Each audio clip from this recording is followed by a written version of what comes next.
students, welcome to Prodigy Edu Classes. Today we will be studying cell membrane. We will be doing two videos on cell membrane. In one we will cover the structure. In this video we will know what is the cell membrane, what is its composition, its structure, and we will discuss the various models of the cell membrane. In the next video we will be discussing how the cell membrane functions. In order to understand this, you need to have a basic knowledge of cell as to what a cell is, what a eukaryotic cell is, what are its structures, cell wall, cell membrane, and cell organelles. A very basic knowledge as to how the things look and how they are. Okay, so to begin with cell membrane, the first thing that you need to know is the cell is like a big room. Now it has all different components, the nucleus, the various cell organelles like Golgi body, mitochondria within them. But the cytoplasm, which is the major substance, is composed of water. The major constituent of the cytoplasm is water. And outside the cell, if you look, the intercellular matrix, this is also composed majorly of water. So there are a lot of substances, be it nutrients, be it hormones, be it any toxic substance, all of them are present. Some are inside, some are outside. So the motive of cell membrane is to create a barrier between the environment within the cell and the environment outside the cell. Now how do we do that? How do we ensure that a barrier is created between outside and inside, and also it allows the necessary substances to pass across it so as to ensure the complete functioning of the cell. So as we begin to look at it, we'll find that in a cell membrane you need to know a few terms. Number one is it is dynamic. The cell membrane is dynamic. Number two, it is quasi-fluid.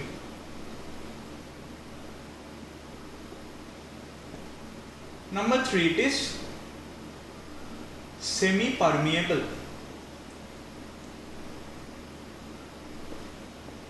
Now what do I mean when I say dynamic? When I say dynamic, I mean that the cell membrane is continuously undergoing addition and subtraction from its structure with the functioning of the cell.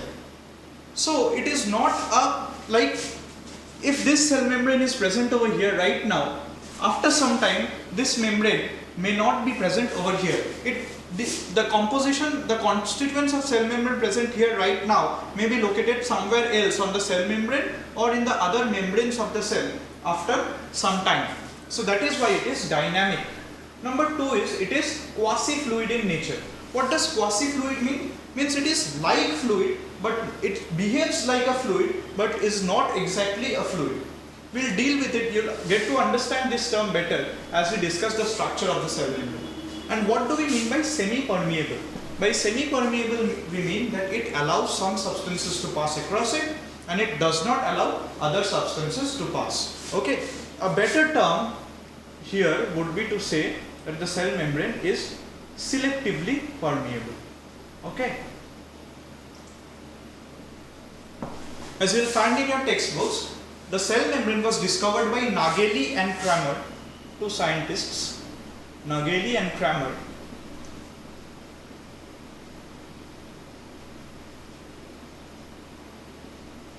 And it was also named as plasma lemma.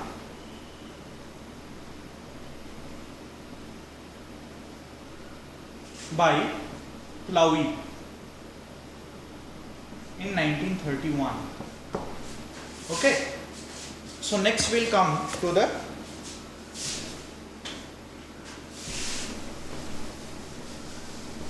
composition of the cell membrane.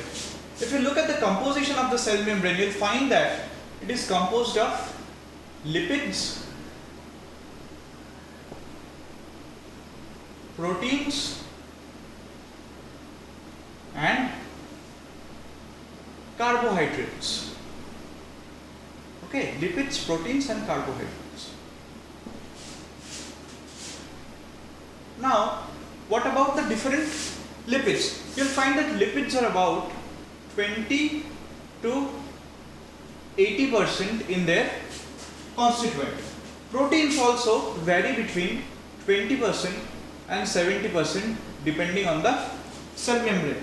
And if carbohydrates are only present about 1 to 8% in the cell membranes. Okay, so if you look at the lipids, lipids are mainly of two types. One you'll find phospholipids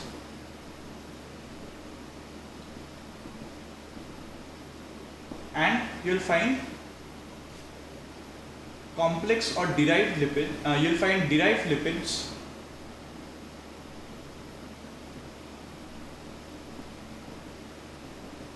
like cholesterol. But the major component is phospholipid. If you look a bit at the schematic representation of a phospholipid, you'll find that the phospholipid has a globular head and has two tails. It's a globular head and two tails. This globular head of the phospholipid, it is hydrophilic. Hydrophilic means it is stable in water. Philia means love, hydro is water. So hydrophilic means it is stable in water. Whereas the tails, these are the two tails, the tails are hydrophobic. The head of the phospholipid is hydrophilic and the tails are hydrophobic. Thus, a phospholipid molecule is what you call a amphipathic molecule. Amphipathic molecule. As you'll all know, amphibians are living beings which survive both in the land and water. Okay, so amphi means it has two properties. It is both hydrophilic and hydrophobic. And pathic means it is stable in both water and outside water. Okay. You don't really need to know a lot about cholesterol. This is present in scanty amounts. Okay, this is present in very scanty amounts in the cell membrane. Now next you'll have to come to proteins. If you look at proteins in the cell membrane may be of two types. They may be peripheral proteins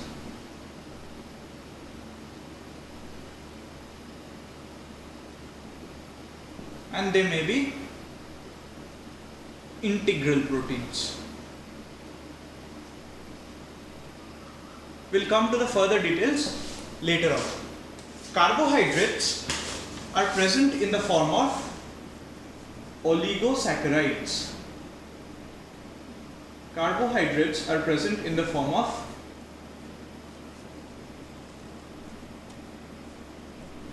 oligosaccharides. Oligosaccharides are formed of 3 to 10 monosaccharide units. Monosaccharide is a structural unit of carbohydrate. So, a oligosaccharide is composed of 3 to 10 monosaccharide units. Now, coming to the structure of the cell membrane. You see, cell was first noted under the microscope as late as in the 18th century. So after you have looked at a cell, we are always looking at the cell under a microscope from the outside. So as and when the quality of the microscopes, the quality of staining has developed, we have got a better image of the cell membrane from time to time. So there have been various theories on the structure of the cell membrane which have evolved over the time. So if you look at the first model was put forward by Overton, and it is the lipid bilayer model. It was put forward in the year 1900. What did he mean by lipid bilayer? Overton meant to say that two layers of lipids are present in the cell membrane. This is all he could understand. Next comes the lamellar model.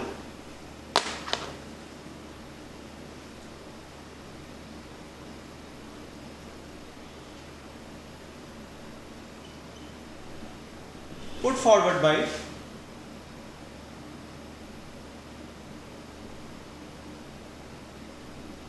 Danieli and Davison in the year 1935. What did they say? They said that the cell membrane is formed of two layers of lipids which are sandwiched between two layers of proteins. He said there is one layer of protein on the outside, then there is one layer of lipid, another layer of lipid, and there is another layer of protein on the inside. This is all they could say. Next comes the third model of the cell membrane, which is the unit membrane model. The unit membrane model.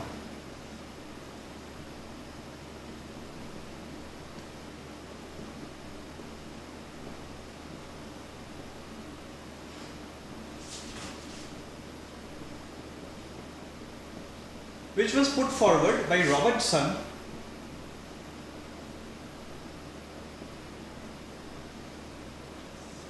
What did he say? He first noted that the lipids in the cell membrane are phospholipids.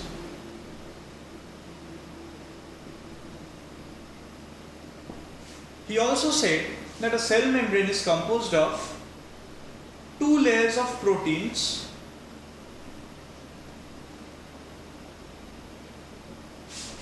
with one layer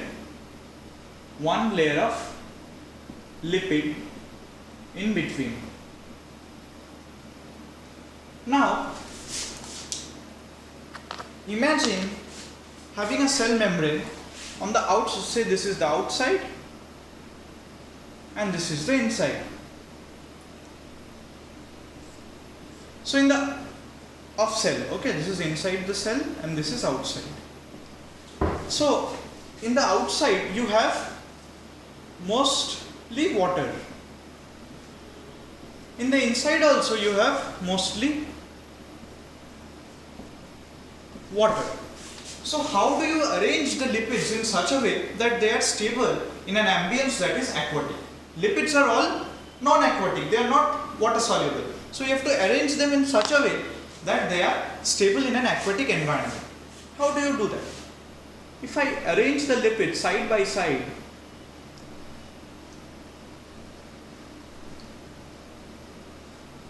you'll find that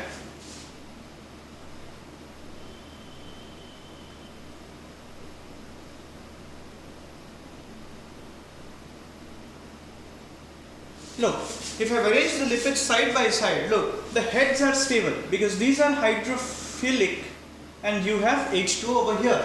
So the heads are stable. But what about the tails? There is mostly water here, so all of the tails are unstable. So this type of structure won't occur. So the model that Robertson proposed was that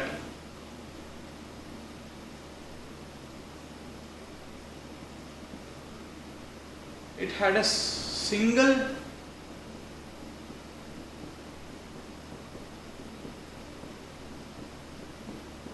intervening layer of lipids which was 35 angstrom thick, and to surround it there were proteins on the outside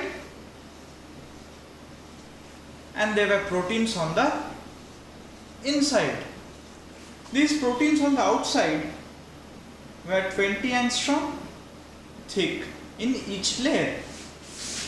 So you now have a cell membrane which had a total thickness of 75 angstrom. Now look at this cell membrane. There is water on the outside and all of the hydrophilic heads are on the outside. Similarly, there is water on the inside and there are hydrophilic heads on the inside. So the cell membrane is stable. This is all Robertson could see. After this comes the fluid mosaic model.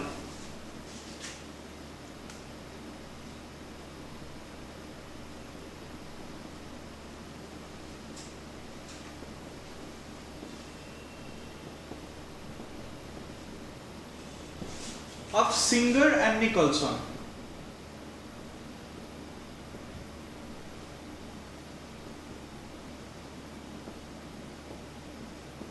in the year 1972. What did they say? They said that the cell membrane is composed of a lipid bilayer and proteins, where the proteins are floating like icebergs in an ocean of lipids. Now what happens when you try to express it in a diagram?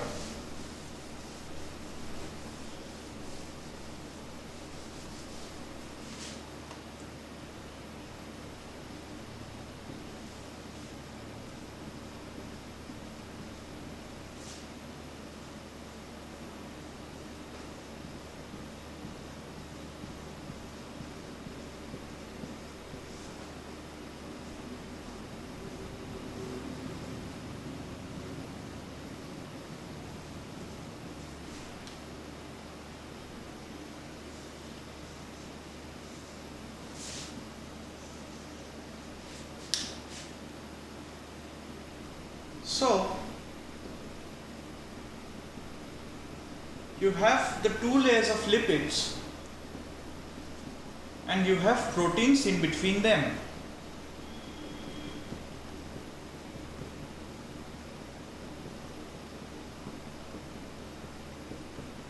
So far, people were always looking at the cell membrane from here, from the outside. So when you look at the microscope from here, you will apparently have the feeling that the proteins are probably above and the lipid is located below it. But if you look at a transverse section, you'll get to know that the lipids are there in bilayers and the proteins are embedded within the structure of the cell membrane. So you have two types of proteins, ones which are integral proteins.